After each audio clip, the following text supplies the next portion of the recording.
Alright guys, I got this boost gauge. I'm gonna put that in right here. I'm not gonna show you guys doing this because it's really boring. So, get to you guys when I'm done.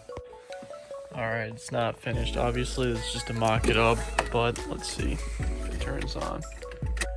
Alright, here we go. It's working, so looks good. We're just gonna tape all this up, clean it up a lot because this is a nightmare, I'm not gonna lie. Oh, the radio's on. Mute that.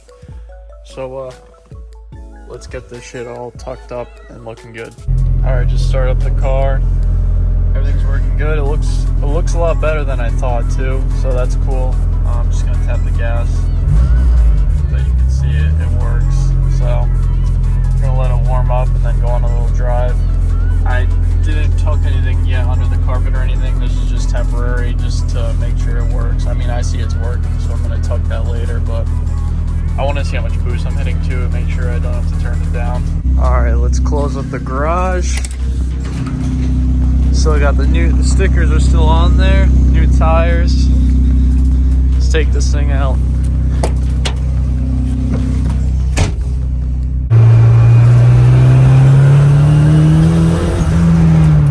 Alright, I'm at Keenan's right now. He's gonna come out, I'm gonna give him a quick ride. He's gonna tell me what he thinks about like my AFRs and boost and stuff. I'm definitely lean. I'm at 10 pounds of boost, it looks like, so I'm probably gonna turn it down to 8. I bet that's what he's gonna say, because I don't think the injectors can handle 10 stock. And we'll go from there. I guess I'll tell you guys what goes on after that. Alright guys, Keenan actually said my AFRs are they're fine for what they are. I'm hitting like 14 in boost, which I know it sounds ridiculous, but the car is retarded a lot. It's 8 degrees, and I don't know. He said he knows a lot more about this than me, so he said that I should be fine. Just don't redline it a lot and stuff like that, which I don't really do anyways. So I guess I'm gonna clean everything up and just leave it how it is. Although I do have a huge exhaust leak. I don't know if you can hear it. Oh, you could definitely hear that. The turbo from the flange,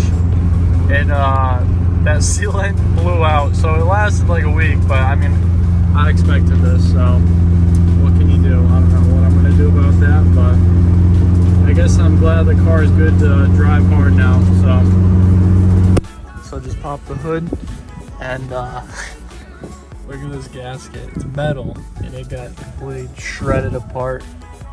Huge exhaust leak right there, so, and the goop kind of blew out, but it did sound a lot louder than just this, so that makes a lot of sense. But it kind of sucks because I think I'm gonna have to take off the manifold to do this, because the turbo doesn't really fit unless it's attached to the manifold in here. So I don't know what we're gonna do about that, but I'm gonna order a nice new gasket, not just the junk one that came with the manifold.